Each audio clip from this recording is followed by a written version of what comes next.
Bienvenidos a mi canal. Somos Santiago de León Audio, un grupo de artesanos dedicados a la fabricación de altavoces de alta eficiencia. Este video se lo vamos a dedicar a una pregunta complicada. ¿Qué es el sonido de alta fidelidad? ¿En qué consiste la reproducción en alta fidelidad? Alta fidelidad es mucho más complicado que un fenómeno técnico. Respuesta en frecuencia, separación entre canales, diafonía, distorsión armónica, etc. No. Eso es una parte, pero no lo es todo. Tenemos que empezar por el principio. ¿Cómo ejecutamos la obra del artista? ¿Cómo hacemos para ser fieles a la obra del artista? Si ustedes consideran que el sonido de alta fidelidad consiste en oír lo que se grabó en el estudio profesional donde se hizo el disco, pues están muy equivocados. Eso por ahí no es. Un poco sí, pero no. Eso no lo es todo. Comenzamos. Lo primero que nosotros tenemos que hacer es intentar reconstruir la obra del artista, sea cual sea la obra del artista. Esta escultura que estamos viendo del antiguo imperio asirio debe haber sido encargada por un monarca, por un gobernante. Y probablemente sea el logotipo, el escudo de armas, el blasón, el emblema de una dinastía, de un gobierno, de una ciudad o de un imperio completo. Esa bestia no existe. Que nosotros sepamos, no existe un centauro con rostro de hombre barbado y con alas y con cuerpo de toro y tal cosa. Eso no existe. Pero eso no le quita fidelidad a la representación. Lo que significa es que se le ha dado, y siempre le damos en nuestra cultura, desde aquella época hasta el sol de hoy, la licencia al artista para que invente, para que cree, para que sintetice, para que pegue diferentes partes para crear una cosa nueva que no existía. A nadie le ha parecido jamás en la vida que eso que está allí sea un error o una burrada. No, es una obra de arte preciosa por el detalle, por la ejecución, por lo que representa y sobre todo porque se haya salvado. Esto debe tener como 7000 años de esculpido. Entonces, pues es genial que todavía exista y que haya sobrevivido a todos los robos y a todas las guerras. Pero el verdadero valor de la obra de arte es que le permite al artista representar aquello que no existe. Y eso es muy importante de comprender. El artista representa cosas que no existen. Aquí me parece que con esta escultura es obvio y evidente, pero vamos a verlo en detalle porque pasa todo el tiempo y siempre. Yo sé poco de arte, pero vamos a intentar meternos en este paquete. Esta es una pintura que intenta representar a un caballero que sigue a este centauro. Debe ser un centauro, creo yo. No hay centauros azules, o por lo menos las bestias no son azules y no tendría esa forma de ala. No importa. Lo interesante es que si nosotros compráramos o nos ofrecieran un póster o este mismo, bueno, pegado a una pared, no sé si eso es un fresco o es un mosaico, lo que corresponda. Nuestro trabajo al tratar de representar la obra, al tratar de mostrarla, sería ofrecerle la iluminación correcta para que se puedan apreciar los colores originales. Entonces, este mosaico necesita de la complicidad de la persona que muestra la obra. Es decir, la obra de arte no funciona por su propia naturaleza, por su esencia sola y simple. Para poder ser apreciada por los espectadores, requiere de la complicidad del que voy a llamar intérprete. Es decir, está el pintor que la ejecutó y luego está el intérprete que va a tratar de mostrarlas. Y alguien nos explicará por qué este señor hace 7000 años tenía un reloj, pero eso es otra historia. No voy a utilizar arte figurativo, ni arte abstracto, ni ninguna otra escuela de arte diferente, sino la representación naturalista. La representación lo más fiel posible a lo que se supone que nosotros hubiéramos podido ver.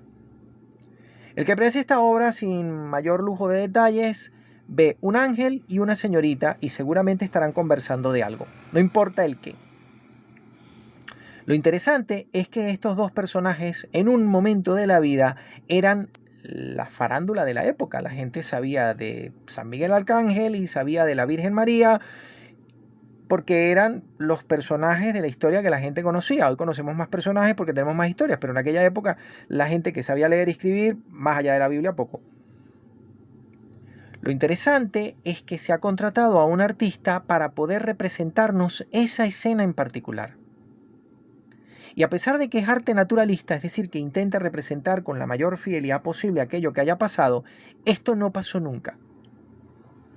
No es que no haya ocurrido la anunciación, a lo que me refiero es que esta escena en particular, es decir, esta estancia, esta grama, esta mesa, esta copa, esta jovencita vestida de esta manera en particular enfrente de este caballero con alas, esto no pasó. Le hemos dado y aceptamos como válido, hemos dado la licencia al artista para que invente a partir del testimonio, a partir de su imaginación, a partir del material escrito, a partir de cualquier cosa, esta representación. Y a pesar de que este muro no existió y esta jovencita no era así, probablemente era de otra forma, y yo no he visto gente con alas, esto es perfectamente válido. La representación o la muestra en alta fidelidad de esta pieza tiene que ver simplemente con la reproducción correcta de los colores y permitirle a la gente la distancia apropiada para que puedan apreciar la obra, para que puedan contemplarla. La gente no se va a cuestionar si esto realmente fue así. Voy a contarlos con otra obra distinta para ver si nos entendemos. No se fijen en lo que esta obra representa, que ni siquiera lo voy a comentar.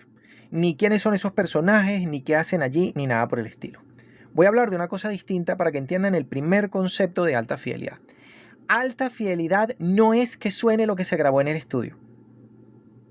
Veamos.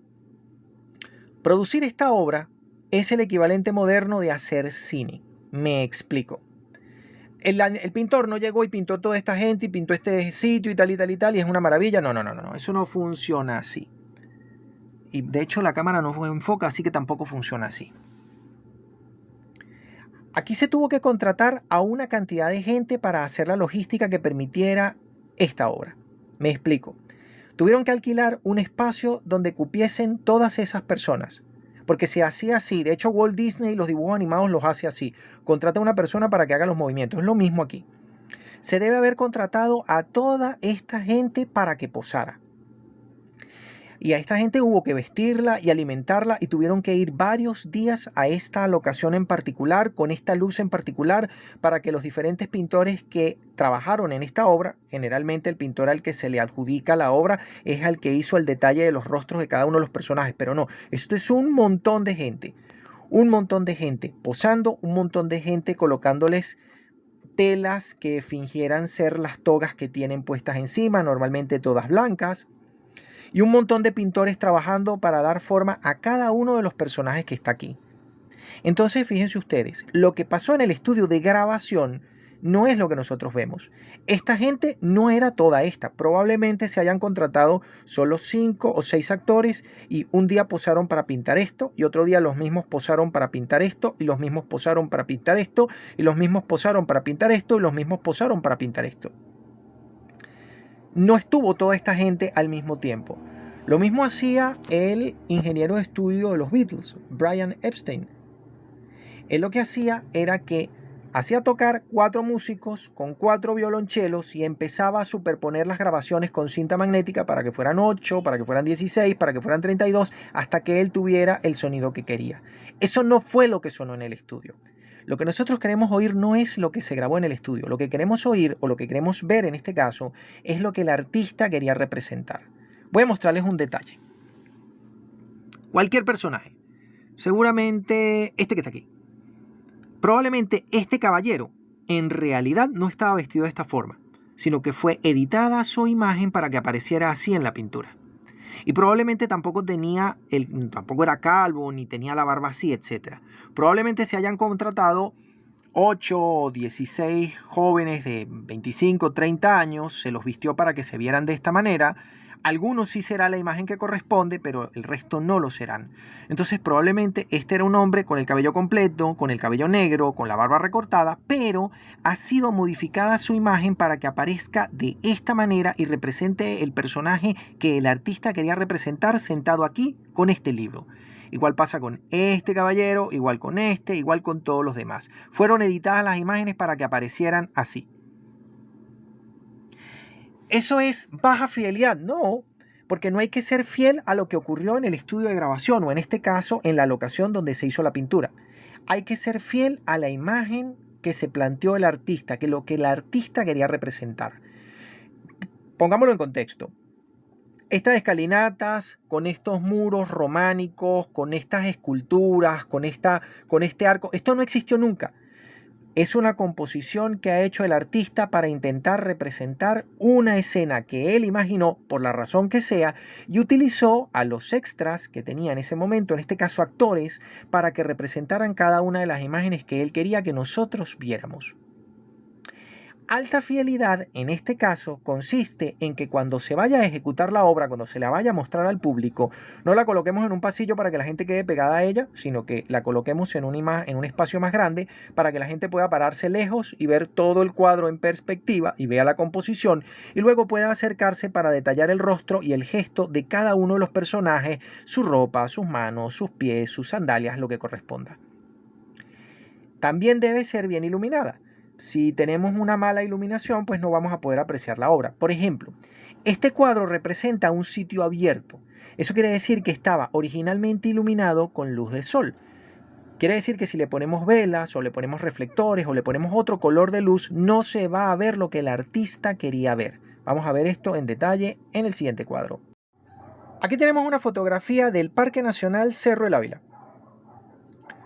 Esta es la mejor foto que conseguí en internet. El parque realmente es intensamente verde. No tiene esas partes oscuras que se ven allí, pero es la única foto que conseguí sin derechos de autor y sin huellas y sin marca de agua y sin tontería. El cerro es verde. Y si usted quisiera comprar, hay mucha gente en Caracas que lo hace, comprar una pintura del Parque Nacional Cerro del Ávila, que es una de las imágenes más interesantes de Caracas, Santiago de León de Caracas, está asentada en el valle del río Guaire, a las faldas del Cerro del Ávila y de la Cordillera del Centro. La Cordillera del Centro es distinta, pero el Cerro del Ávila es intensamente verde. Pero cuando se representa, no conseguí ninguna imagen decente, pero cuando se representa el Cerro del Ávila en una pintura que la gente quiera tener en la sala de su casa o típicamente en una recepción, no se lo representa con este color intensamente verde. En su lugar se hace otra cosa. Sucede que este cerro tiene su misterio, porque era el asiento de la antigua tribu Los Caracas y porque pasan muchas cosas raras en el cerro. Los españoles me comprenderán, sería el equivalente no tan místico y tan mágico de Montserrat. O los mexicanos me comprenderán, aunque no es tan intenso el misterio, con las cosas raras que pasan en el volcán del Popocatépetl. El Cerro del Ávila también tiene su misterio. No es un volcán, no está cerrado, no tiene construcciones raras, pero sí es una montaña extraña, con luces raras y con cosas diferentes. La manera que tienen los artistas de representar ese misterio es pintando el cerro con unos colores distintos. A la hora mágica, a las 5, 5 y media de la tarde, Caracas se ve dorada y el Cerro del Ávila se pinta de colores muy diferentes de los naturales. Tiene marrón, naranja, mostaza, amarillo y en algunas partes brilla en dorado. La representación con estos colores que no se corresponde con la foto, que no es la imagen real del cerro a media mañana, es la que la gente prefiere porque representa ese misterio del cerro. Cuando uno quiere representar el Cerro del Ávila, no lo ilumina, cuando quiere mostrar el cerro en una pintura, no lo iluminas con luz blanca, porque eso deshace los colores de la pintura. Lo que la gente suele hacer es que coloca reflectores de una luz cálida, ligeramente amarillo, tubo fluorescente, amarillo, anaranjado, un poco de blanco, para que consiga los colores con el que el artista quería representar el misterio del cerro. Cuando nuestros artistas se dirigen al estudio de grabación y los ingenieros intentan hacer la captura del sonido de los instrumentos que fueron interpretados, eso se intenta hacer de la manera más fiel posible, sin eco, sin interferencias, sin ruido externo, sin nada que altere la grabación. Pero eso no es lo que nosotros terminamos oyendo. Dentro de Abbey Road y dentro de cualquier otro estudio profesional hay dos clases de estudios, lamentándolo mucho se llaman igual, o dos clases de cámaras. Una es la recámara de grabación o el estudio de grabación, que es donde se colocan los instrumentos musicales, donde hace su interpretación el músico, donde hay un encerramiento acústico que evita que aquí haya eco, de tal manera de que la grabación sea todo lo limpio que sea posible. Esta pared ha sido tratada con absorbente acústico. Aquí es muy evidente, estos son absorbentes acústicos y todo lo demás son paneles huecos de madera que absorben bajas, medias y altas frecuencias. De tal manera de que si yo voy a capturar un instrumento acústico como estas guitarras acústicas que están acá, solamente se oiga la guitarra y no haya nada más. Pero eso no es lo que nosotros vamos a terminar oyendo. Cuando nuestros artistas están finalmente grabando alguna de las sesiones de lo que va a formar parte de la música final, se hace una captura de sonido lo limpia que sea posible, especialmente si tenemos instrumentos acústicos, y se colocan la cantidad de micrófonos en la disposición que corresponda para hacer la captura perfecta. Pero eso no es necesariamente lo que el artista quería que nosotros oyéramos.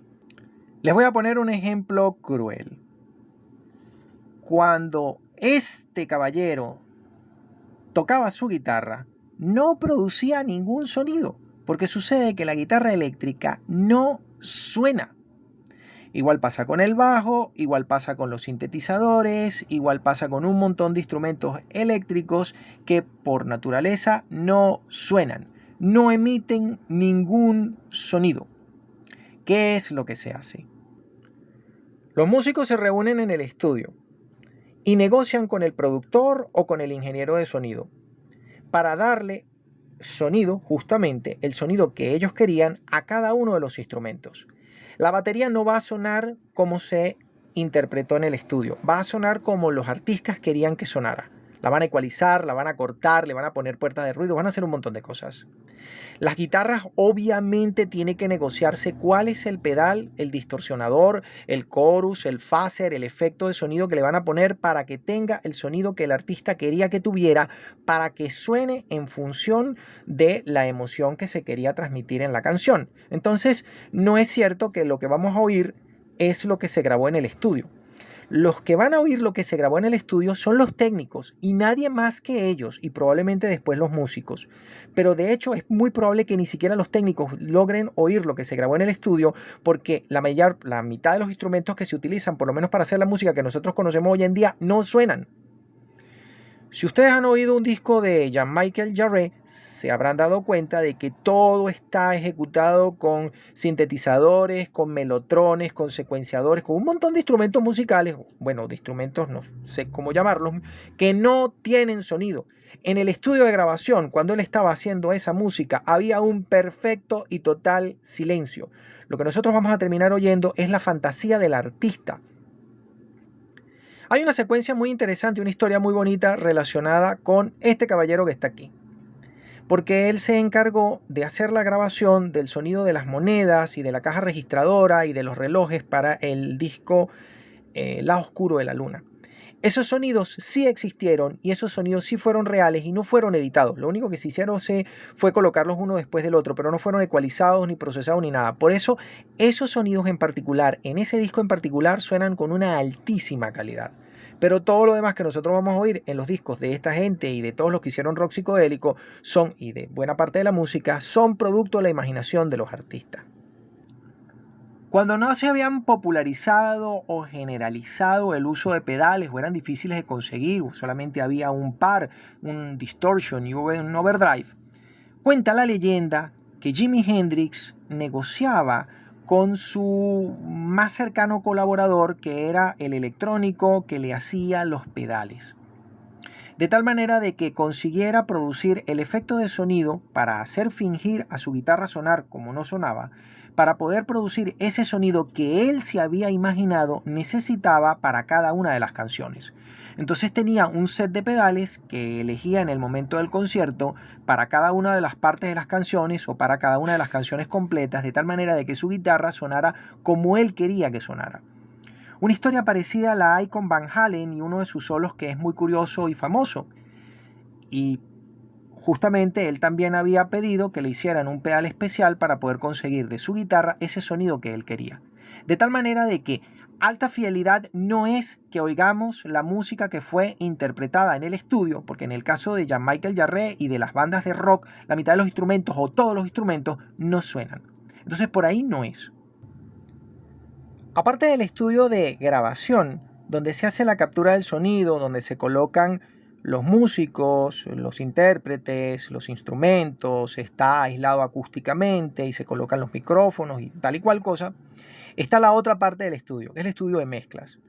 En el estudio de mezclas, los ingenieros de sonido, los productores y los músicos se van a reunir primero para poder monitorizar la sesión de grabación hasta que quede perfecto, que ninguna nota quedó fuera de su sitio, que no se desafinó, que no se tocó mal, que no perdieron el ritmo, que cualquier cosa.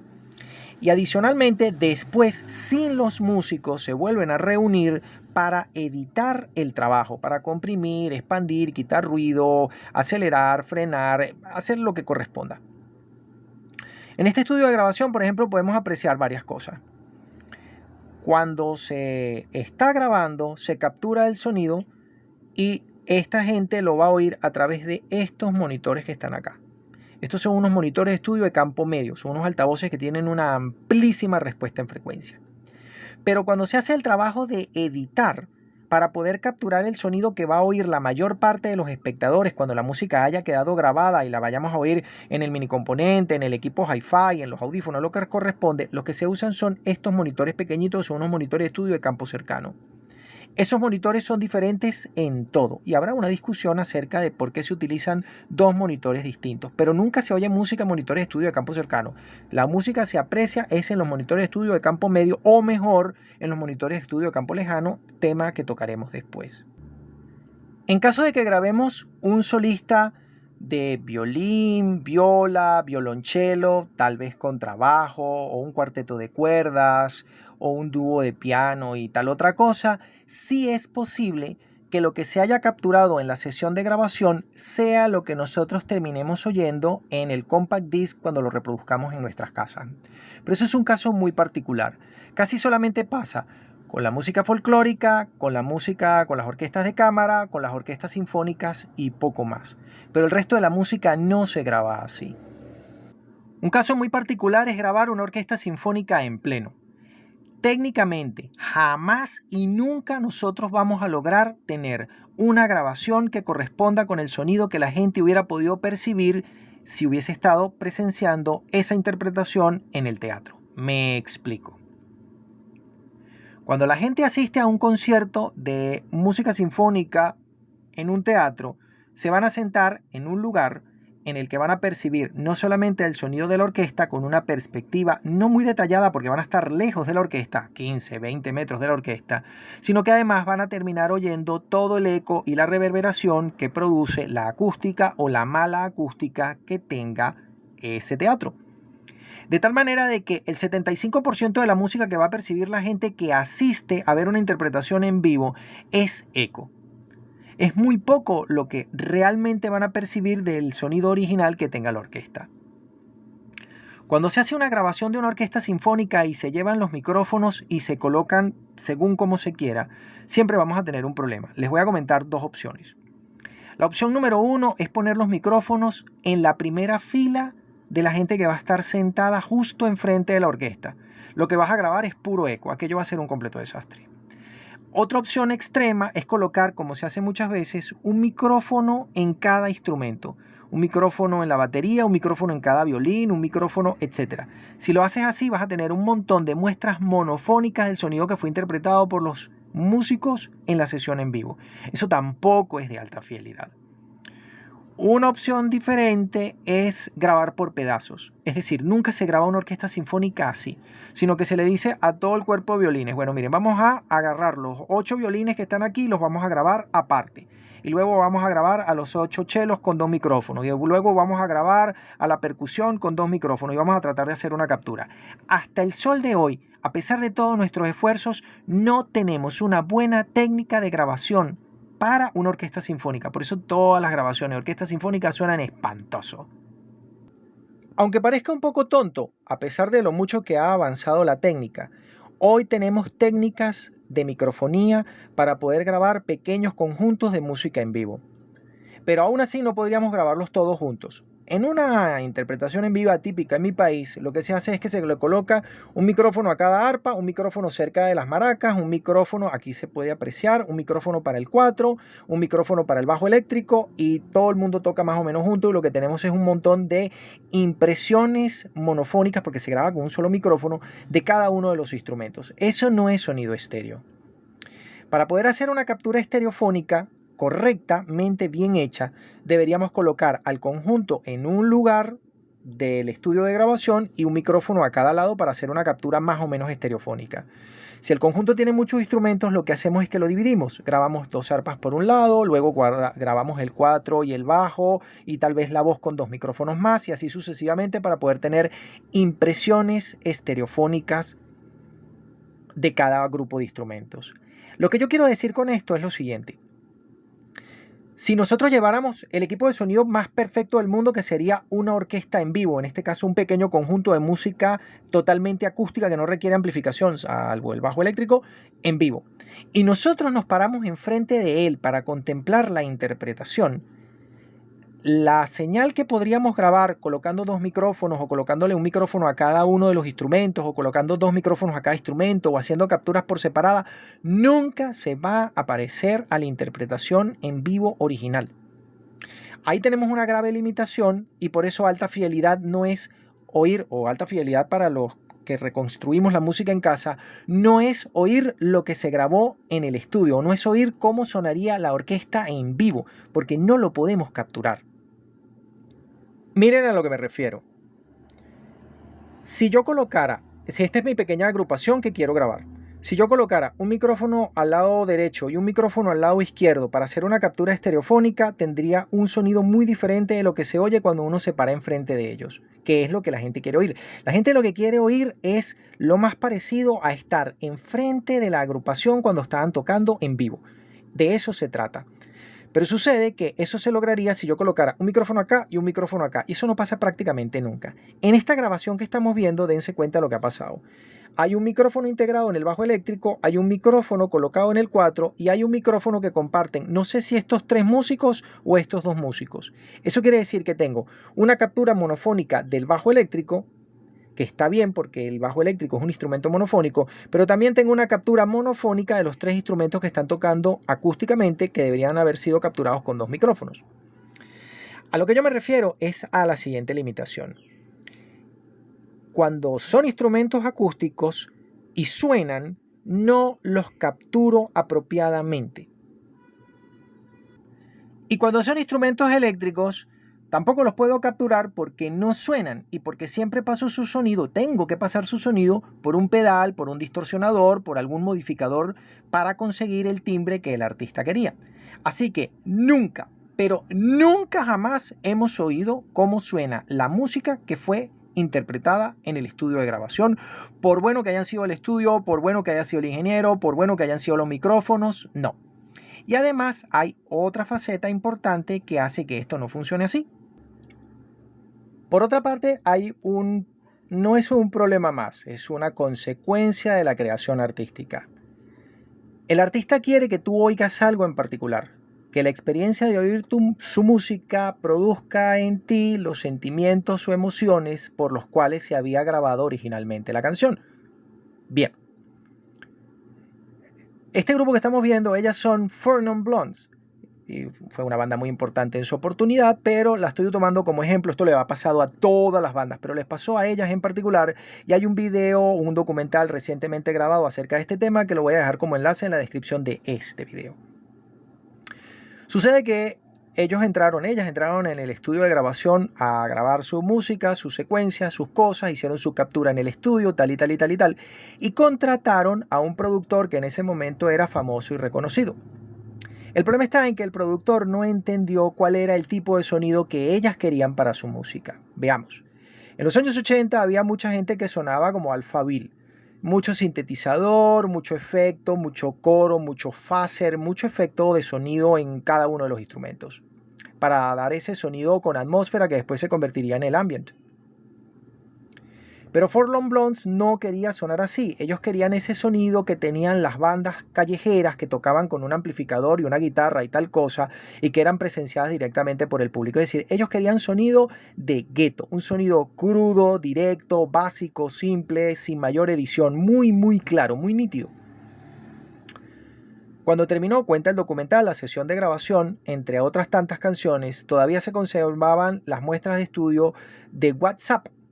Así que la cantante, esta jovencita que está aquí, decidió que era inaceptable el sonido meloso, aguado y con falta de garra que le había metido el productor a su música, confundiéndolo con otra banda de los años 80, porque ellos ya tenían ese sonido grunge, ellas querían hacer otra cosa. Así que lo que decidió fue rehacer la edición de la música, quitarle todos los efectos, y la versión de WhatsApp que nosotros conocimos es la que ella mezcló y suena completamente diferente del resto de las canciones. Y tiene un sonido muy claro, muy nítido, muy crudo, muy agradable. Era típico de la época o mejor dicho, era deseable que esa canción sonara como la artista quería que sonara. Entonces, ¿qué es alta fidelidad? Alta fidelidad no es que suene como se grabó en estudio, porque muchas veces no se puede. Alta fidelidad no, la grabación de alta fidelidad no consiste en que suene como se grabó en estudio, porque no se puede. No consiste en que suene como la gente se imagina que suena, porque hay veces que tampoco se puede o no se puede describir el sonido que la gente quiere. Alta fidelidad es que la grabación que nosotros terminamos recibiendo suene como ella quería, como el artista realizador quería. Esta discusión también la tuvo John Lennon con su productor. De hecho, Lennon odiaba su voz y mandaba a editar muchísimo la voz con un montón de efectos y cosas. Pero nadie va a decir que la voz de Lennon está comprimida, distorsionada. No, no, no, no. Es alta fidelidad que suene como el artista quería que sonara. No es alta fidelidad que nosotros veamos esto como lo vio el artista, es decir, como sonó en el estudio. Bueno, porque probablemente este caballero no estaba vestido así, ni este piso era así, ni existía este arco, ni esta estructura. Probablemente esto lo pintaron en una panadería o en mitad de la calle para aprovechar la luz del día, y fue una cantidad de extras que contrataron. Vaya usted a saber cómo es la historia real y cómo se veía realmente esta imagen, esta escena, cuando la pintó el artista. La alta fidelidad es que nosotros veamos, en este caso oigamos, lo que el artista quería que viéramos y oyéramos. Es decir, lo que esta gente, los músicos y el productor y el director negociaron que debía de oírse, como ellos querían que se oyera, con el pedal, con el efecto y con la edición que correspondía para poder crear cosas que en la vida real no existen. Es decir, esa secuencia repetitiva de las monedas descargándose en una caja registradora no pasa nunca. Ese sonido en la realidad existe una vez, pero no se repite. Es decir, estamos oyendo cosas que en la realidad no pudieron haber sido capturadas porque no existen. En el estudio de mezcla, los ingenieros que hacen la grabación tan limpia como sea posible, porque para eso se ha insonorizado la sala de grabación y la sala de mezcla, podemos ver, esto no es un recubrimiento de madera, esto es insonorización. Ellos hacen una captura todo lo limpia que sea posible, pero luego utilizan todas estas herramientas que tiene la consola, que son un montón de efectos y de compresores y de expansores y de un montón de cosas, para hacer que el sonido que fue capturado tenga esa característica, ese color que el artista quería que tuviera, pista por pista. Que la batería sonara como ellos querían, que el bajo sonara como ellos querían, que la voz sonara como ellos querían. De hecho, por ejemplo, hoy eso ha llegado tan lejos que tenemos el autotune.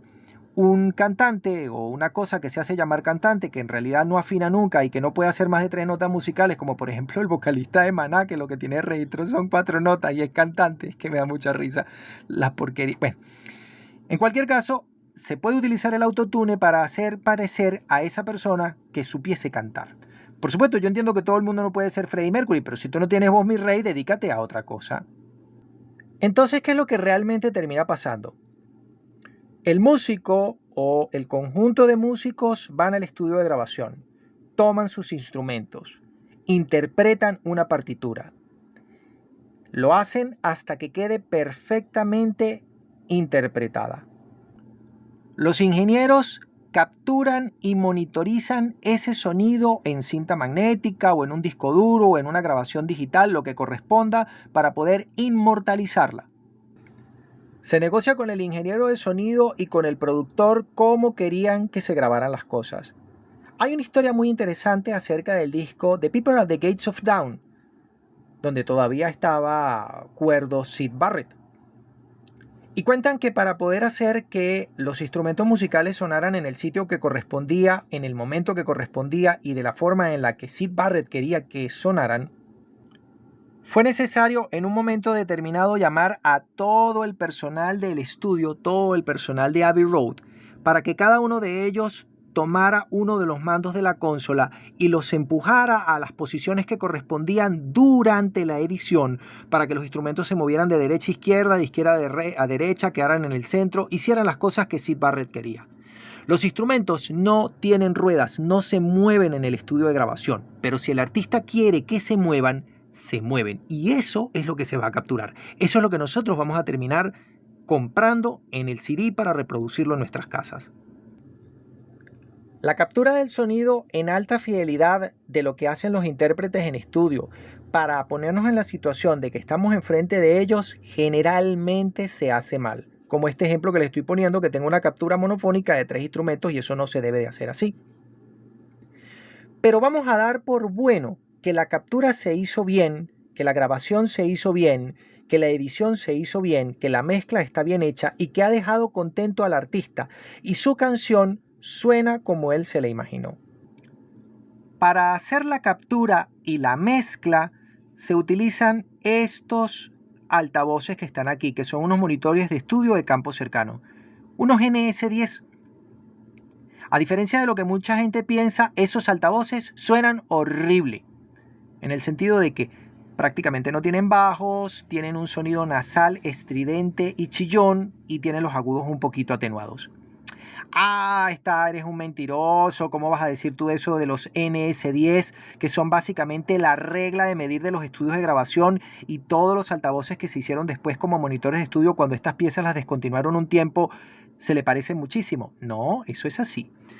Todos los fabricantes de estudios, todos los fabricantes de altavoces, monitor de estudio de campo cercano, intentaron imitar el sonido tan particular que tenían las viejas NS10. De hecho, los monitores de estudio nuevos de Yamaha intentan imitar ese sonido en particular. ¿Por qué? Porque ese sonido tan particular, nasal, falto de bajo, falto de brillo, exceso falto de brillo nítido, pero sí tienen bastante brillo, tiene un sonido muy particular. Imita la respuesta en frecuencia del oído humano. Esa es la naturaleza de esos dos altavoces.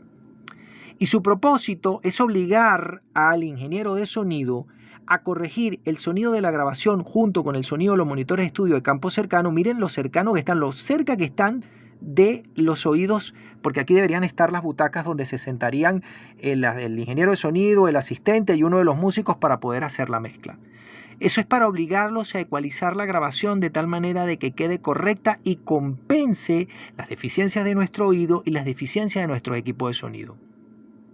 Pero cuando van a apreciar cuál es el resultado final de su trabajo, no lo hacen en estos altavoces, lo hacen en estos altavoces, unos monitores de estudio de campo medio. O mejor, unos monitores de estudio de campo lejano, pero esos van en otra sala. Los monitores de estudio de campo medio son una imitación de lo que es un altavoz de alta fidelidad, o al revés. Los altavoces de alta fidelidad serios son una imitación de lo que un monitor de estudio de campo medio hace. Es decir, una respuesta en frecuencia plana, una capacidad para producir graves contundentes de entre 30 y 35 Hz, cosa que los monitores pequeños no pueden hacer, porque con estos monitores de campo cercano se mide la música para corregir su deficiencia, mientras que con los monitores de estudio de campo medio se aprecia la música intentando imitar en la medida de lo posible lo que apreciaría una persona en una sala de audio de alta fidelidad. Porque aquí hay otra diferencia. La sala de mezcla está insonorizada, o por lo menos debería estar insonorizada. Nuestras salas de audio de alta fidelidad no deben estar insonorizadas. ¿Por qué? Porque la grabación de sonido siempre se hace casi sin eco, al menos que el artista decididamente haya pedido que alguno de los instrumentos tenga phaser, tenga eco, tenga reverberancia, etc. Pero en general se graba un sonido muy limpio, porque el ingeniero de sonido sabe que vas a poner tu equipo en una sala que va a tener cierta reverberación, y esa reverberación que tú le vas a agregar en tu sala, ese eco, va a formar parte del sonido que el ingeniero de sonido quería que tú apreciaras. Por eso no podemos insonorizar nuestras salas de alta fidelidad, porque entonces vamos a conseguir el sonido que tenían en el estudio de grabación, y ese no es el sonido que el ingeniero quería que tuviera su trabajo. Hasta el momento solo hemos comentado el grave problema que significa la captura fiel del sonido que fue interpretado en el estudio de grabación por la orquesta, por los músicos, por los intérpretes, y adicionalmente tratar de que en la sala de audio de alta fidelidad de los entusiastas suene aquel sonido que se había imaginado el compositor de la pieza. Eso es un problema porque, como yo he comentado, hacer la captura es tremendamente complicado, y negociar lo que el artista quería que sonara también es tremendamente complicado y no siempre sale bien. Pero vamos a abandonar un momento ese aspecto esotérico, místico, psicológico, emocional, extraño que tiene que ver la creación artística, que escapa por supuesto del propósito de lo que yo podría intentar explicarles, y vamos a devolvernos a la técnica. Un montón de gente se dedicó a trabajar primero para que fuera posible la grabación, la captura, la grabación, la transmisión, la recepción y la reproducción del sonido en nuestras casas, porque era un gran negocio, como yo había explicado en los capítulos que dediqué al formato long play de la serie, cómo configurar su sistema de sonido para que suene de la mejor manera posible. Pero hay otra parte más curiosa. Hay un caballero que vio el problema de la alta fidelidad como concepto, cómo lograr reproducir en la casa el sonido que se había interpretado en el estudio. Y ese señor es Paul Voigt. Paul Voigt es un inglés de ascendencia alemana, ingeniero electrónico que trabajó ampliamente en sonido en el Canadá y terminó luego trabajando para la gente de Louder Speakers. El material que voy a comentar acerca de él viene del blog de Roger Russell, que les recomiendo ampliamente visitar y leer porque está bastante bien documentado y porque habla de la vida del señor Paul Voigt, de su trabajo, de sus diseños, de su carrera profesional y de cómo intervino en el concepto y en la mejora de lo que el sonido de alta fidelidad es hoy en día.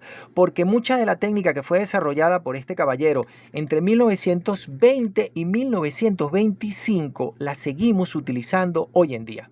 Vamos a meternos en este asunto por partes. Lo primero. Los primeros micrófonos que se utilizaron para la captura de sonido en los estudios de grabación eran descendientes de los micrófonos que había desarrollado los laboratorios Bell para la gente de AT&T, la operadora telefónica de los Estados Unidos, que eran micrófonos de polvo de carbón, de viruta de carbón. Esos micrófonos pues era lo que había, estamos hablando de 1920, no eran unos buenos micrófonos espantosos porque tenían un montón de ruido de fondo, una respuesta en frecuencia muy limitada, muy irregular, con picos y valles dentro del espectro que lograba ser registrado, y que si bien podían ser más o menos razonables para la transmisión del sonido, para la calidad telefónica de una conversación en la que solamente nos interesa que se entienda lo que queríamos decir, para el trabajo profesional de una estación de radio como lo era la BBC, eran completamente insuficientes. La BBC de Londres empezó a preocuparse por los conceptos de lo que tenía que ser un estudio de grabación y ofrecer la mejor calidad de sonido posible en el propósito de que la gente pudiera entender lo que los locutores estaban contando. No estoy hablando de música, estoy hablando de sonido de alta calidad. La música podrá sonar, pero no era el propósito de ellos. Ellos querían que sonara bien. De este modo, el resto de las estaciones lo harían, pero está bien narrada la crónica con la BBC. Ellos empezaron a preocuparse por estudios de grabación insonorizados, con muebles que no rechinaran, con escritorios que no, al golpearlos no sonaran. Empezaron a preocuparse por elegir buenas voces, por enseñar a los locutores a hablar a la distancia correcta, de la manera correcta, con la pronunciación correcta, para que se entendiera, tratando de salvar las dificultades técnicas del equipo de captura de los que ellos disponían, utilizar amplificadores que tuvieran bajo ruido, la mejor potencia de transmisión, depurar la técnica, porque eran pioneros en todo. Así encargaron el desarrollo de los primeros monitores de estudio de campo cercano, los LS3/5 o 5/3, y el primer amplificador valvular de 3 vatios diseñado para ellos, y los primeros micrófonos específicamente desarrollados para permitir trabajar a un locutor. De esa manera aparecen estos micrófonos que les estoy mostrando. No sé si es exactamente este micrófono, pero la historia es así. Los micrófonos que utilizaba la BBC eran bien de carbón o bien de cúpula metálica de bobina, micrófonos electrodinámicos, pero eran torpemente hechos porque eran los primeros. Así que el señor Paul Boyd desarrolló y le vendió a la BBC los primeros micrófonos de banda ancha. El problema es que los micrófonos que ellos tenían no podían capturar el sonido más allá de los 3 o 4 kHz, ofreciendo ese sonido muy oscuro y con falta de consonantes, donde no suena ni la S, ni la F, ni la T de las primeras grabaciones. El micrófono de condensador desarrollado por Boyd, que utilizaba un diafragma mucho más pequeño y mucho más ligero, sí permitía la captura de esa parte del espectro. Como yo conté en un video que se llama La audibilidad humana, la parte más importante del espectro audible para que podamos nosotros comprender lo que la gente está pronunciando y distinguir las voces de las personas está entre los 2 y los 8 kHz, y los micrófonos de Boyd permitían capturar esa parte del espectro. Pero eso no fue todo su trabajo. Los receptores de radio que utilizaba la gente en aquella época, insisto, estoy hablando de 1920, 1925, solían ser receptores de galena, que tenían un detector con no sé qué cosa de plomo, galén, hay un material, se me olvidó, o los nuevos diodos de germanio y tal cosa. Estos receptores de radio eran pasivos, no tenían amplificación, así que el sonido era bajísimo y había que oírlo con audífonos. Los audífonos de aquella época pues no son los audífonos hi-fi, Bluetooth, cancelación de ruido hoy en día, un audífono espantoso. Fue la gente de Philips y de Telefunken los primeros que introdujeron receptores de radio amplificados. Y esos receptores de radio tenían un solo triodo que amplificaba la señal y te podía dar 10, 15, tal vez 25 milivatios en un parlante. Para que esos receptores de radio tuvieran una cantidad de sonido razonable y decente, se le ponían unos parlantes enormes, de 8, de 10 y de 12 pulgadas. Y esos parlantes, porque yo llegué a arreglarlos, solían tener un diafragma inmenso, claro, y pesado, de pulpa de papel muy blanda, que no podían sonar más allá de los 2 o 3 kHz, con lo cual ofrecían un sonido muy oscuro. Y si bien aquello, incluso con una recepción fuerte y clara, no te permitiría entender más de la mitad de las palabras que decía la gente, al menos le permitía a la gente oír radio y adivinaría lo que los tipos estaban diciendo. Pero si para vos podían más o menos funcionar porque ofrecían una calidad de sonido equivalente a una transmisión telefónica, para la música sí eran un completo desastre, porque los violines, las trompetas, la mitad del piano desaparecían por completo, y eso había que resolverlo. Y allí nuevamente entra el señor Paul Boyd, el primer audiófilo. No encontré la foto del TP1, pero les voy a mostrar este parlante que es igual de horrible que el original para que lo puedan apreciar. Paul Boyd decidió diseñar un parlante que creo que se llama TP1, que era completamente diferente de los parlantes que habían en la época. En vez de tener un diafragma grandote, mientras más grande es el diafragma, más fuerte suena el parlante para la misma potencia, por eso los hacían enormes. Él decidió resolver el problema de una manera distinta.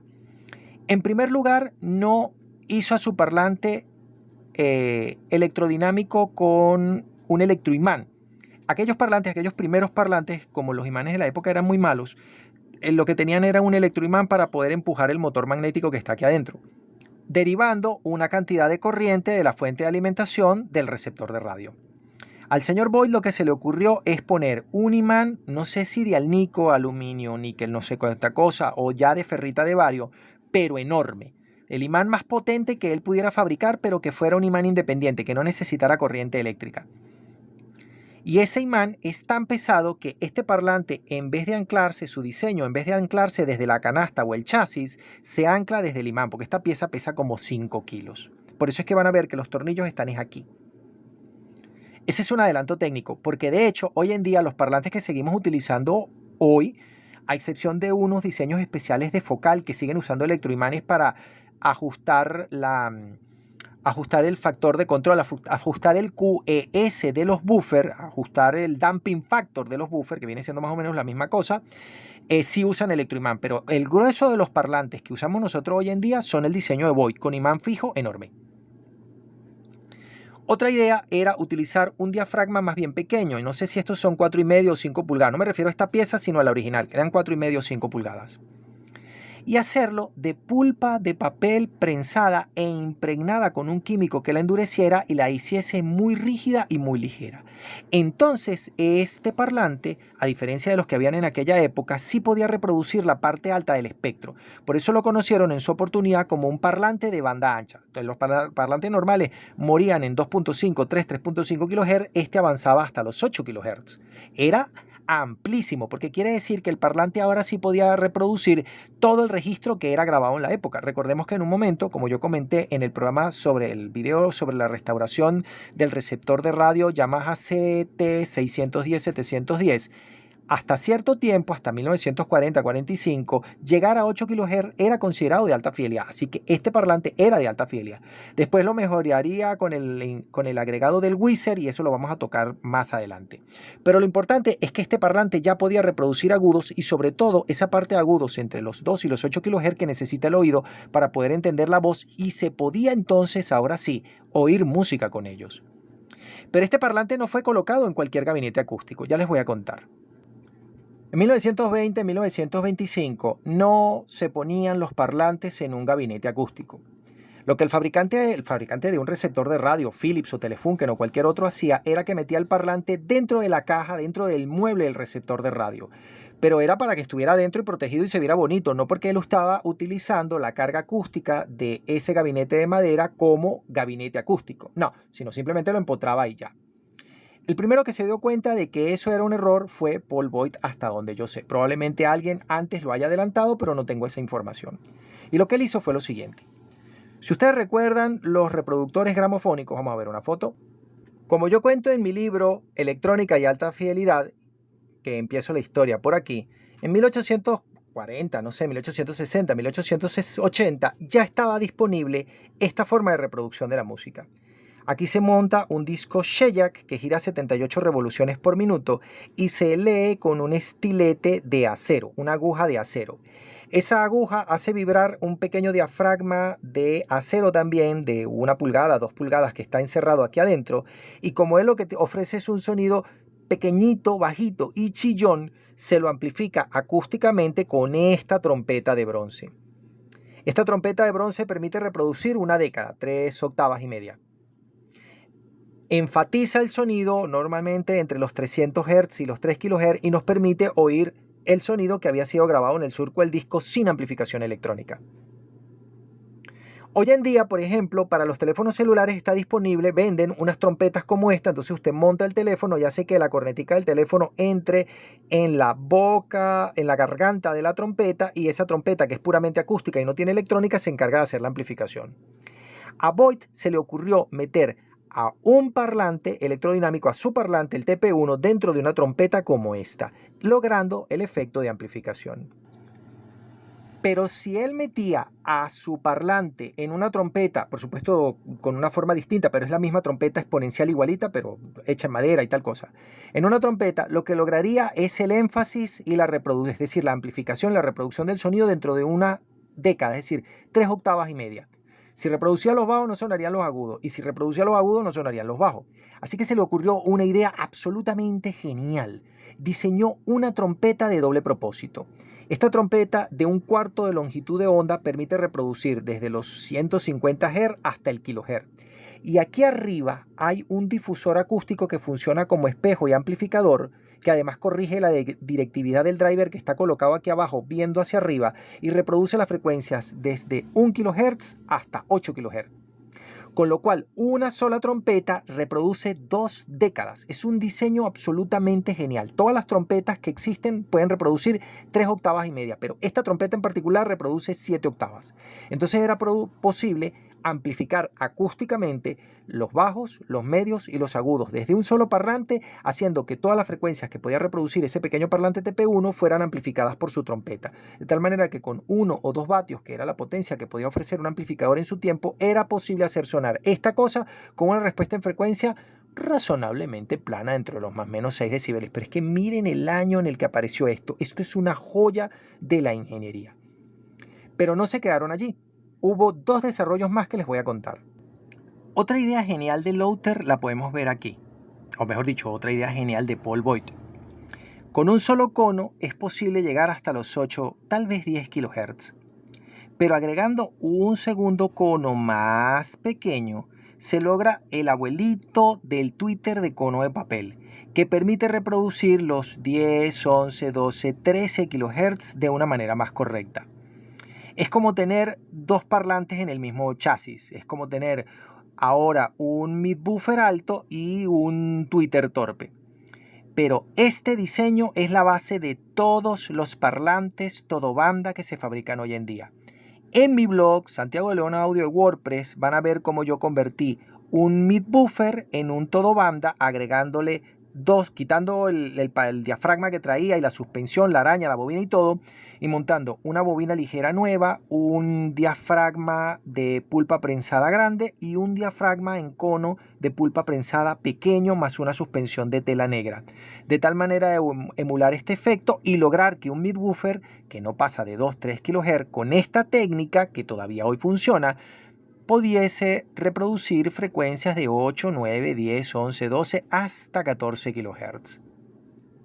Otra cosa que pasó es que no siguieron desarrollándose ni mejorándose las trompetas de 1/4 de longitud de onda originales, porque es muy difícil y costoso implementarlos, sino que lo sustituyeron por un tipo de trompeta muy especial, una trompeta en dos partes. Se aprovecha el sonido frontal del parlante para proyectarlo en una trompeta recta para los medios y los agudos, y se aprovecha el sonido trasero de la cara trasera del parlante para proyectarlo en una trompeta grande para los bajos, ya no de 1/4 de longitud o de media longitud, sino de una longitud de onda. De tal forma de que este nuevo parlante no reproduce solamente 7 octavas, sino que podría reproducir 8, podría reproducir 9 octavas, podría tener un ancho de banda completo, que es la base de los diseños nuevos y es la base del diseño del altavoz del nuevo conjunto 311, que es el primer conjunto de alta fidelidad que nosotros vamos a hacer.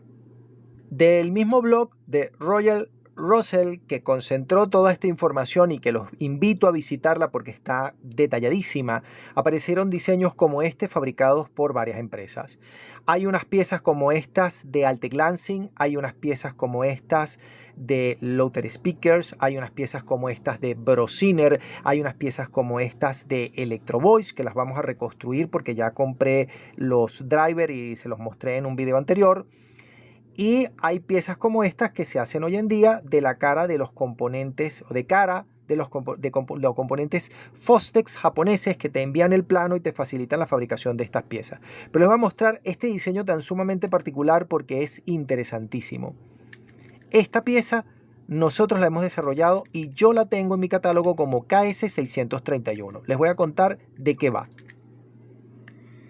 Primero utilizan un parlante, yo no sé si este es el TP2, TP3, TP4 o el PM2, PM3, PM4, PM5, el que sea, pero básicamente es la misma cosa. Miren, aquí está el gigantesco imán y es tan pesado para que el altavoz sea eficiente que tiene un asa especial para poderlo sujetar.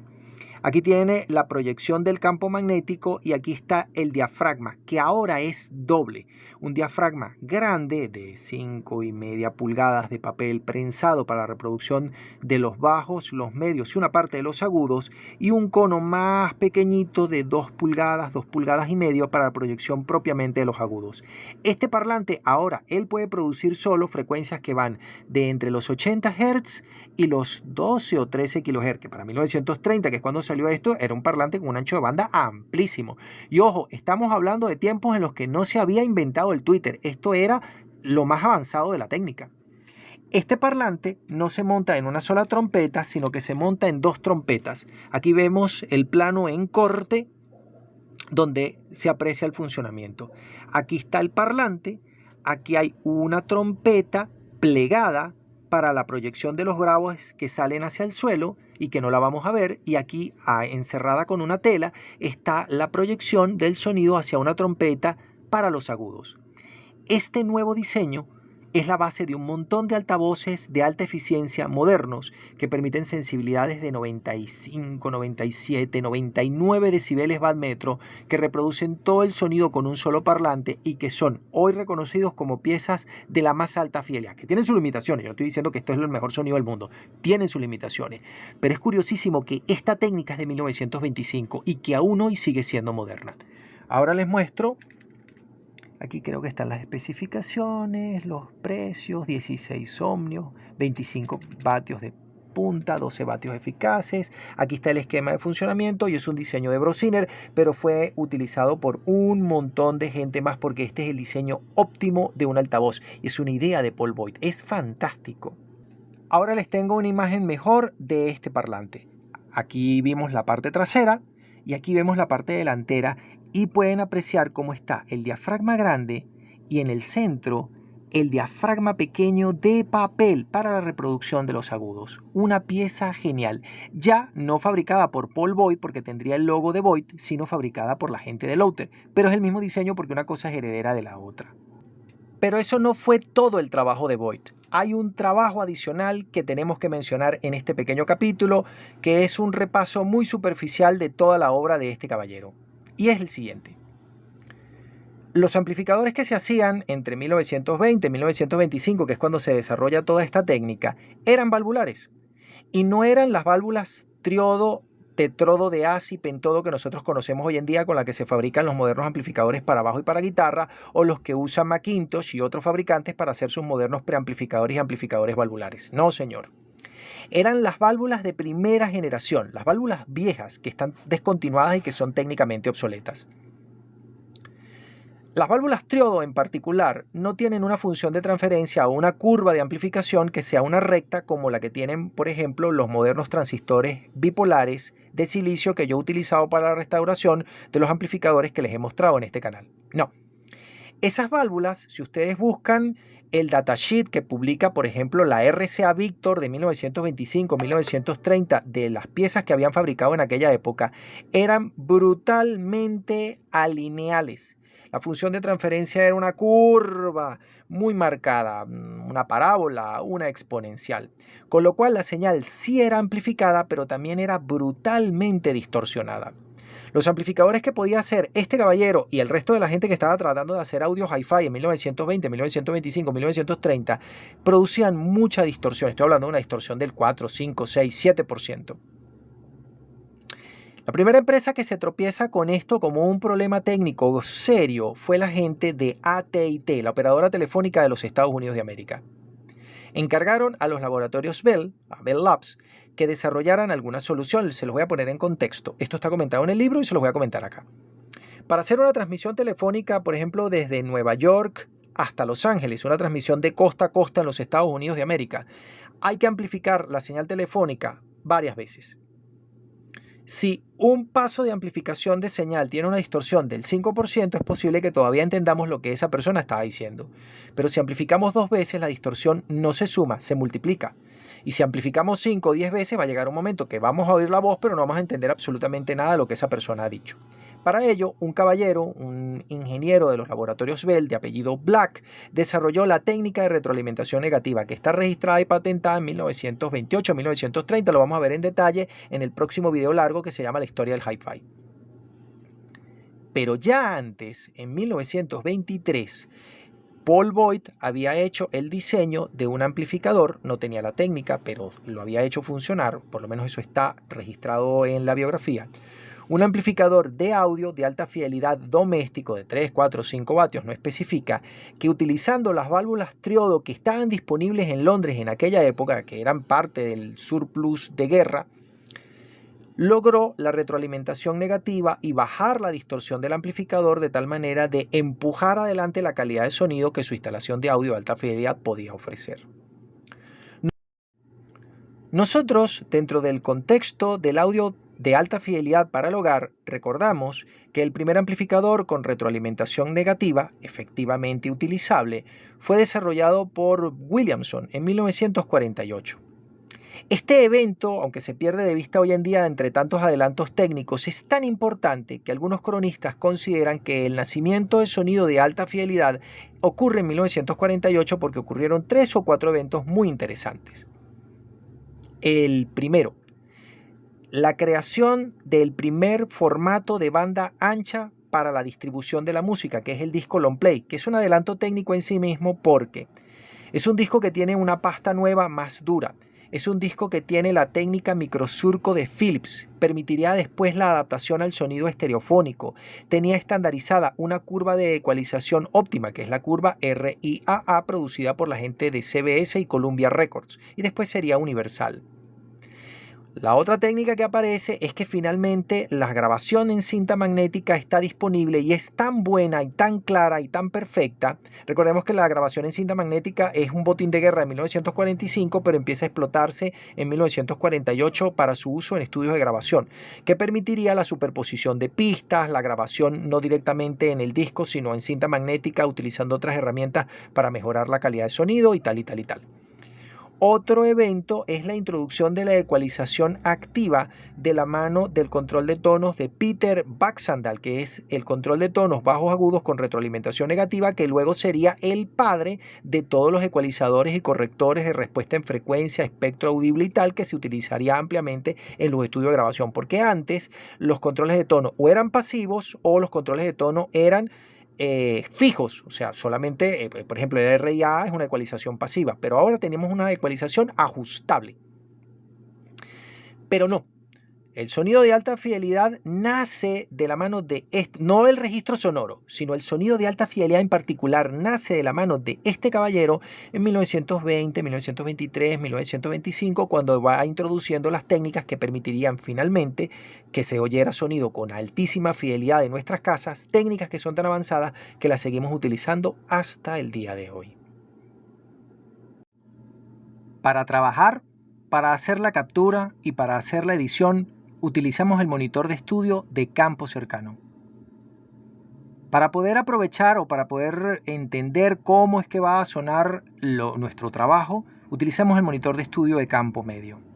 Pero para disfrutar del trabajo, para recrearnos en lo que nuestro cliente, el comprador del disco, va a terminar disfrutando en su casa, apreciando en su casa, utilizamos un tercer tipo de altavoz, el monitor de estudio de campo lejano.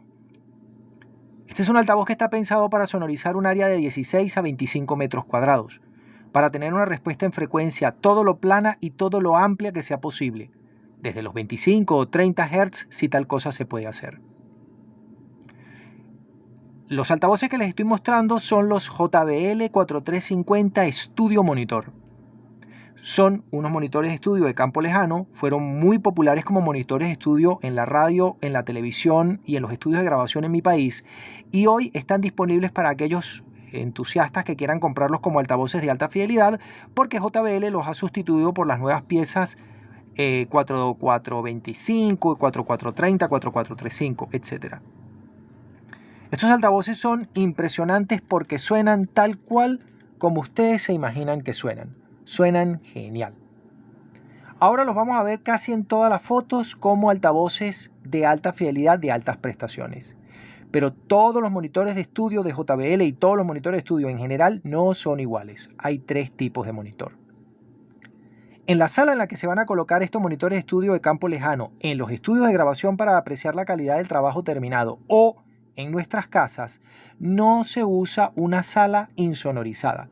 Se usa una sala acondicionada acústicamente para que tenga una absorción en todas las frecuencias más o menos pareja, pero no una absorción total, porque el ingeniero de sonido cuenta con ese eco adicional para darle forma a la grabación, porque si no terminaríamos oyendo la música como si la estuviéramos oyendo con unos audífonos, cosa que termina siendo fastidiosa porque suena seco, suena artificial, y el sonido nunca es así. Los monitores de estudio de campo lejano han sido imitados por los altavoces modernos de alta fidelidad. De hecho, se supone que un altavoz moderno de alta fidelidad intenta hacer lo que hace un monitor de estudio de campo lejano o por lo menos un monitor de estudio de campo medio. Nunca un monitor de estudio de campo cercano porque su sonido es completamente diferente. Lo que nosotros podemos hacer como alta fidelidad es tratar de ser fieles a la idea que tenía el artista acerca de cómo su música debía de sonar.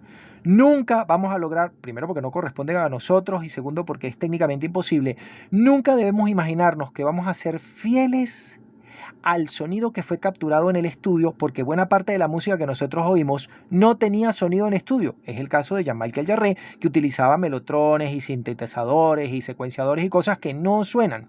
O los Beatles o las bandas de rock que utilizaban bajo y guitarra eléctrica o efectos de sonido que en el estudio de grabación no suenan. De hecho, ese no es el sonido que se captura. Hay que recrearlo con un distorsionador aparte y tal cosa para que parezca que suene como si había capturado en estudio. Pero no estamos oyendo el sonido de estudio. Contaba la gente de Paralamas que cuando se sacaba un disco que había sido un concierto en vivo, no oímos el concierto en vivo, porque la captura del sonido de un concierto en vivo es patética. Lo que se hacía era que oían el concierto en vivo y volvían a tocar todas las canciones más o menos de la misma manera y agregaban un poquito de aplauso, un poquito de distorsión y un poquito de efecto para recrear el sonido que habían interpretado en el concierto, pero que, por lo menos en el caso de ellos y seguramente de muchas otras bandas, los conciertos grabados no son lo que oímos. Oímos una recreación hecha en un estudio de grabación. Y a todas estas, entonces, ¿qué es alta fidelidad? Alta fidelidad es más o menos así. Consiste en que los ingenieros trataron de hacer la mejor captura del sonido, los músicos intentaron tocar de la mejor manera posible, el productor y el ingeniero trataron de darle a la grabación el sonido que se pareciera todo lo que fuese posible a lo que el artista les explicó, y eso se graba con un medio que tenga tanta calidad como sea posible. De hecho, que tenga una calidad de sonido que exceda las posibilidades de la audición de nuestro oído. Y todo eso se diseña, es decir, la edición de los instrumentos, la ecualización y todo eso se diseña para ser apreciado y oído en una sala de audio especial. Me explico.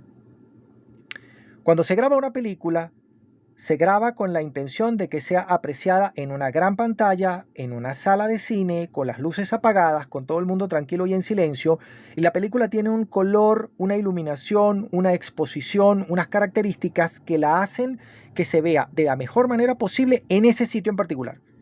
Si tú la ves en tu teléfono o en un celular o en un televisor de 13 pulgadas a blanco y negro, pues bueno, la vas a ver, pero eso no va a funcionar así porque no se diseñó para que se viera así. La grabación al final se termina haciendo en el estudio con el propósito y se diseña para ser apreciada en otro estudio, que no es el estudio de captura de sonido, el estudio de grabación, ni el estudio de edición, sino, no sé cómo se llama, pero lo vamos a llamar el estudio de disfrute.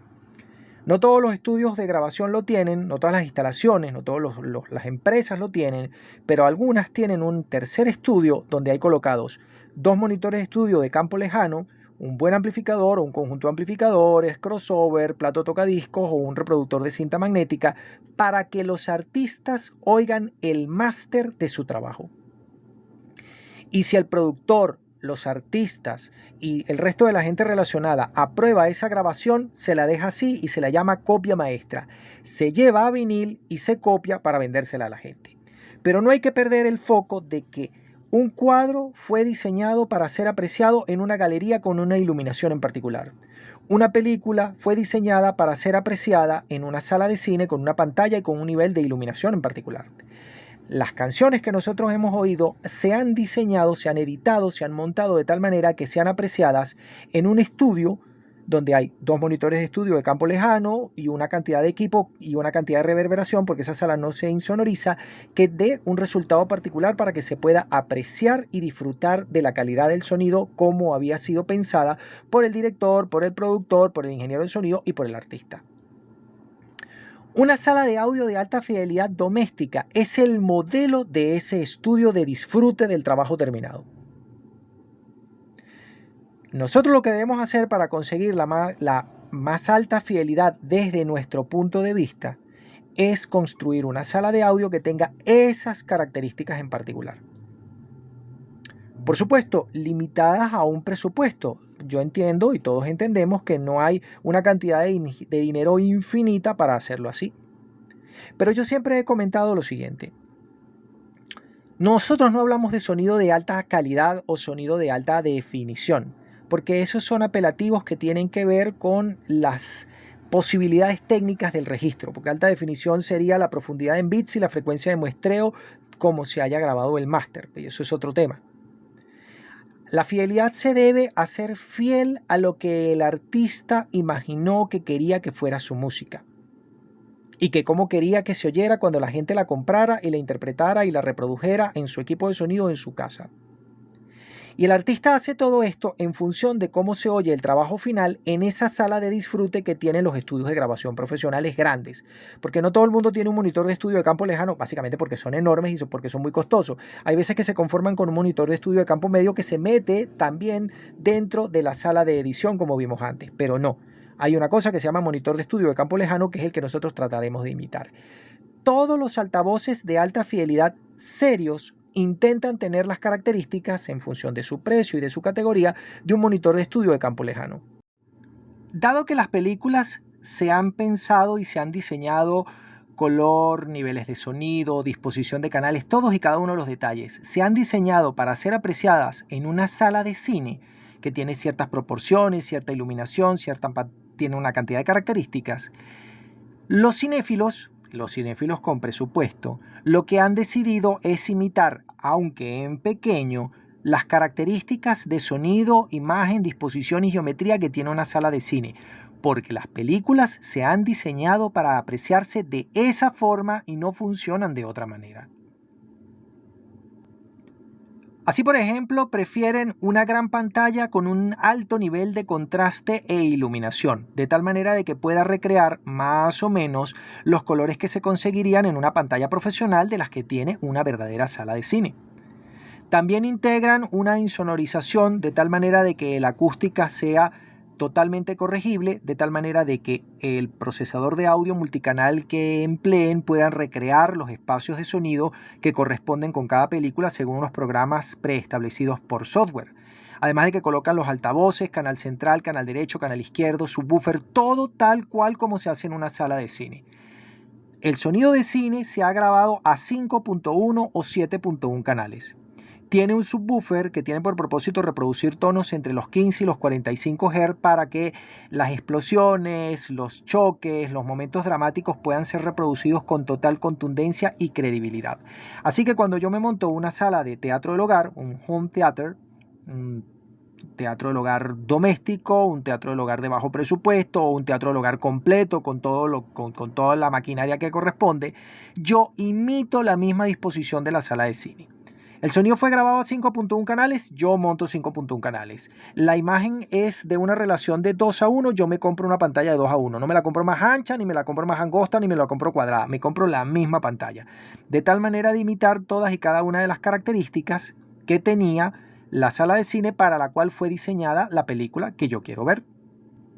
En el caso de la sala de cine doméstica se conservan las proporciones, no las distancias, porque nadie va a poner una sala de cine de 100 metros en su casa, sino que va a acondicionar la habitación que haya tenido más parecida a lo necesario para poder colocar las butacas, para poder dejar un pasillo, para poder colocar la pantalla que quede justamente enfrente del punto dulce, que deberían ser estas dos butacas que están acá, y hacer que la disposición de los altavoces sea la correcta de tal manera de que los canales traseros efectivamente estén detrás de los espectadores, los canales delanteros efectivamente estén delante, el canal central esté efectivamente al centro, el subwoofer haya cancelado todos sus modos de reverberancia y pueda hacer sonar sus notas a lo largo de toda la sala. Entonces a veces se lo coloca aquí en el medio entre las sillas, o se lo coloca debajo de la pantalla, o se lo coloca detrás pero en el centro. Es decir, se busca recrear la misma acústica y la misma imagen para que el teatro del hogar funcione como la sala de cine para la cual se diseñó la película. Entonces, nosotros, los audiófilos y los melómanos y los entusiastas del sonido en casa, deben intentar exactamente la misma técnica. Deben intentar recrear su sistema de sonido para que sea todo lo parecido posible al estudio donde los artistas y los productores contemplan su trabajo, porque el sonido que se ha grabado se ha diseñado para ser aprovechado en esa sala en particular. Esta sala, por ejemplo, que les he mostrado es una sala híbrida y mixta. Me explico. Tiene los dos altavoces principales de un sistema estéreo y su amplificador estereofónico, y adicionalmente lo han reutilizado como un teatro del hogar. Pero dense cuenta que son dos sistemas distintos, porque aquí están las torres de los canales frontales, detrás estarán las torres de los canales traseros, aquí está el canal central justamente debajo de la pantalla está colocada al centro y en alguna parte, porque no aparece en la foto, pero seguramente está un subwoofer, porque el subwoofer sí forma parte de la banda sonora que fue grabada originalmente en las películas, pero no forma parte del sonido de alta fidelidad. Cuando se graba el sonido de un disco estereofónico de alta fidelidad, que es como está grabada el grueso de nuestra música, se graban dos canales, el canal derecho y el canal izquierdo.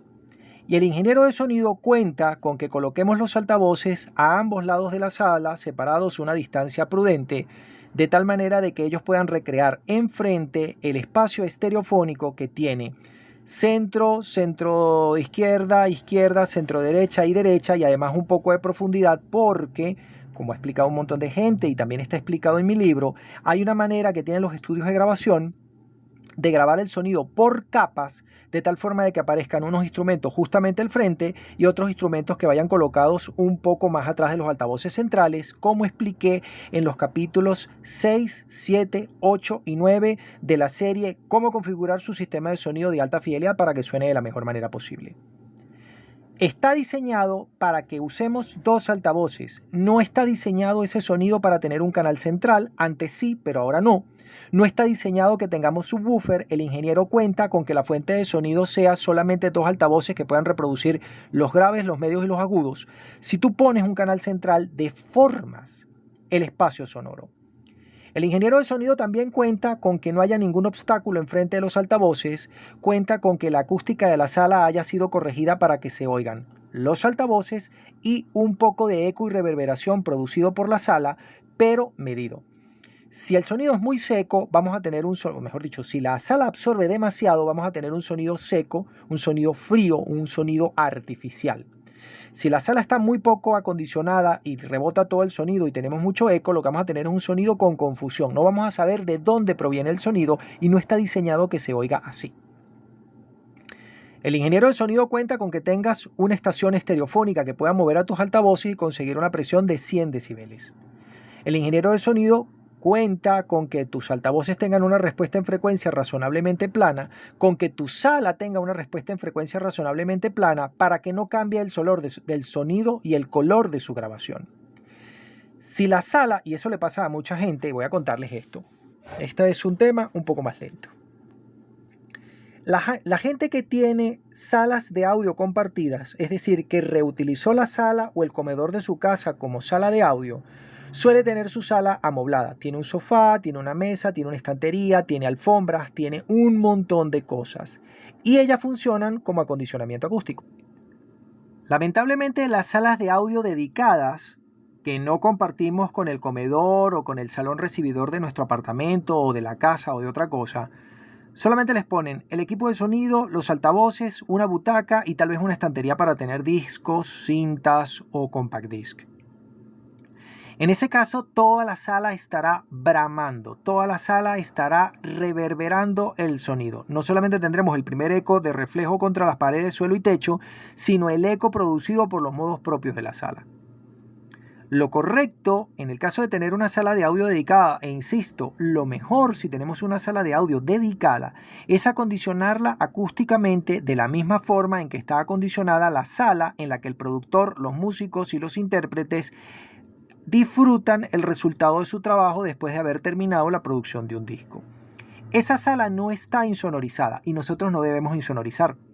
Esa sala está acondicionada para tener una reverberación plana, o mejor dicho, para tener una absorción o reflexión de sonido más o menos pareja en toda la banda, de tal manera de que ningún grupo de frecuencias sean completamente absorbidas o completamente reflejadas. De tal manera de que la respuesta en frecuencia de la sala, ya cuento con que los monitores de estudio lo están haciendo bien, la respuesta en frecuencia de la sala ha sido ajustada por un ingeniero de sonido para que sea plana. Nosotros no vamos a tener tanto dinero como para eso porque hacer esto que yo les estoy comentando es costoso. En su lugar, lo que la gente suele hacer es poner su equipo de sonido, poner la pareja de altavoces que haya decidido utilizar porque son los altavoces que le gustaron o al presupuesto que les ha permitido comprar y luego empezar a acondicionar la sala con cierta torpeza. Eso es normal, porque no tenemos los 25.000, 30.000, 40.000 dólares que costaría hacer un acondicionamiento completo.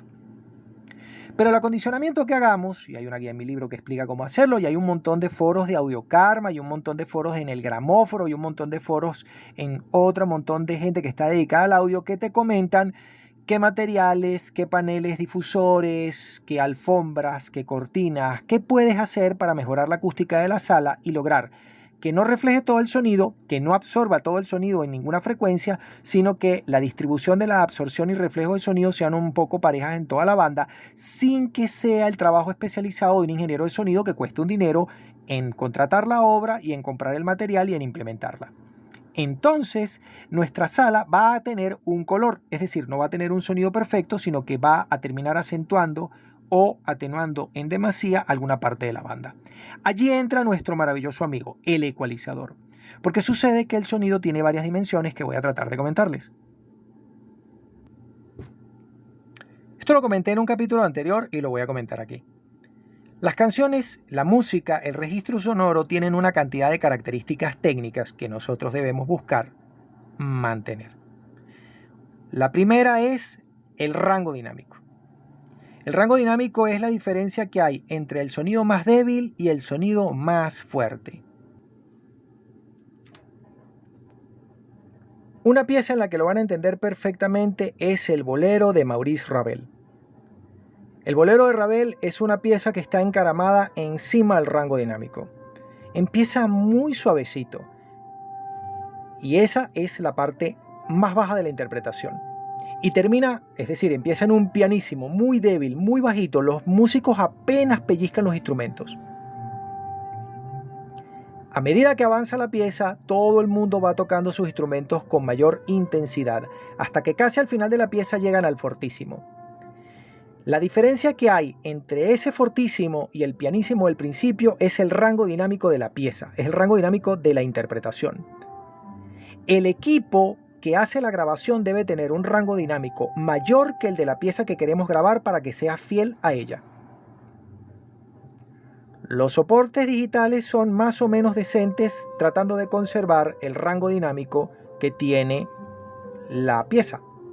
Pero los equipos analógicos no. Una canción puede tener un rango dinámico de 80 decibeles. Nosotros quisiéramos grabar con un rango dinámico de 100 decibeles. Pero por ejemplo, la cinta magnética, la radio FM y el disco long play comprimen involuntariamente el rango dinámico de las grabaciones. Con lo cual solamente quedan 50 decibeles o 60 decibeles. Eso quiere decir que la parte más débil, el pianísimo de la pieza, no suena tan bajo y el fortísimo de la pieza no suena tan fuerte. Eso es una falta a la intención original del compositor cuando quiso que esto sonara así.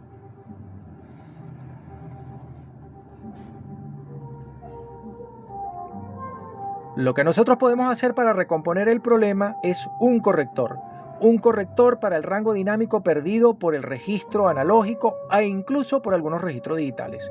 Y eso es un expansor de rango dinámico. El expansor de rango dinámico volverá a colocar todos los instrumentos en su sitio. Nosotros no queremos que todos los instrumentos estén al frente. Queremos que los instrumentos se distribuyan del frente al fondo y que cada uno tenga la intensidad con la que fue interpretada por el músico que le tocaba tocarlo. Otra característica es la separación entre canales. Casi todos los equipos lo tienen hoy perfectamente resuelto. Lo que nosotros podemos hacer en la práctica es alejar los altavoces tanto como sea posible sin colocarlos en las esquinas, porque eso produce un problema. Al menos que sean las Klipsch Horn, que sí están diseñadas para colocarse en una esquina.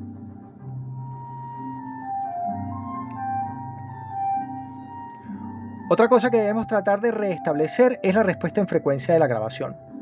Considerando que la grabaron con una respuesta razonablemente plana y entendiendo que los bajos siempre necesitan de un pequeño empujón, debemos considerar la respuesta en frecuencia de nuestra propia sala de audio, que es la que intentará componer el ecualizador si tenemos la necesidad de usarlo.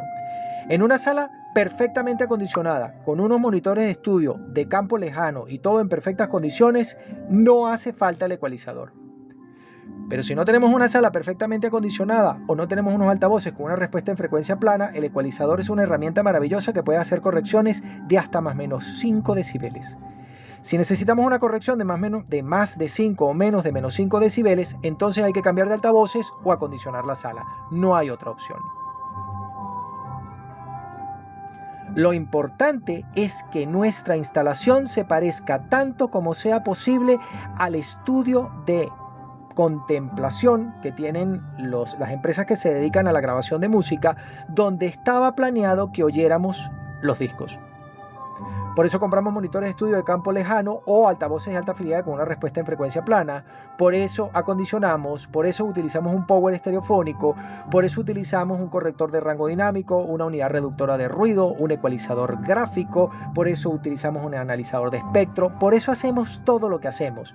Porque nuestro trabajo tiene que ser complementario al trabajo de los ingenieros en los estudios de grabación para conseguir el mejor sonido posible. Pero sobre todo, el sonido que sea lo más parecido a lo que el artista se había imaginado.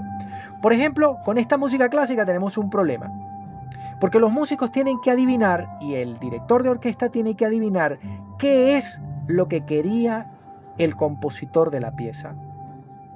Luego, los ingenieros tienen que adivinar qué es lo que querían hacer los intérpretes, por qué tenía que sonar o cómo tenía que sonar o cómo corresponde que se haya hecho la grabación para que sea lo más parecido posible a lo que los intérpretes hicieron en el teatro.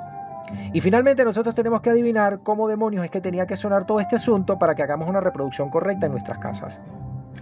Hi-Fi no va de especificaciones técnicas, ni de distorsión armónica, ni de todas esas limitaciones.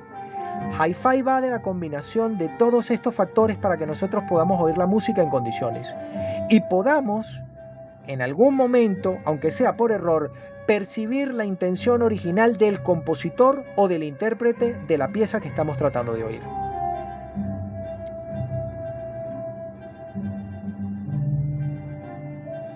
Por ejemplo, la captura que están oyendo de esta pieza es triste y monofónica porque la estoy pillando con un solo micrófono. Pero les recomiendo ampliamente que oigan esta pieza en condiciones, que la compren, porque oírla en YouTube pues significa tener que padecer las limitaciones del códec de compresión, que tengan unos altavoces en condiciones, porque si no se van a perder el registro grave, que es lo más dramático de toda grabación musical. En fin, reconstruir la música dependerá del trabajo de cada uno de ustedes, y las recomendaciones que hace mi canal y que hacen el resto de los canales dedicados a este asunto es cómo lograr la mejor calidad de sonido posible, tal que seamos fieles a lo que quería hacer el intérprete original, o el compositor en este caso. Nótese que toda la orquesta está muy concentrada, justamente no solo para seguir la partitura, porque ese sonido que ustedes están oyendo no está escrito en la partitura. La partitura solamente están escritas las notas musicales que se tienen que tocar y cuándo se tienen que tocar. Pero no está escrito cómo tiene que sonar. Eso lo tiene que adivinar el intérprete. Se los voy a poner por ejemplo. Si ustedes meten una partitura en una pianola, va a sonar a lo que está escrito en la partitura. Pero si ustedes le dan esa partitura a un pianista, va a sonar una cosa completamente diferente.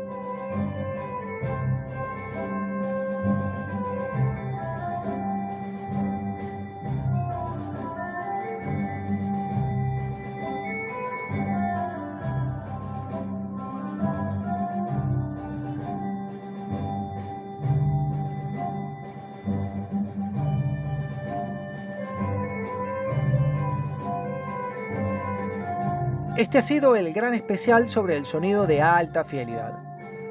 Desde Santiago de León de Caracas, saludos y suerte. Recuerden compartir mi material, recuerden suscribirse y recuerden que mi libro sobre electrónica y alta fidelidad ya está disponible.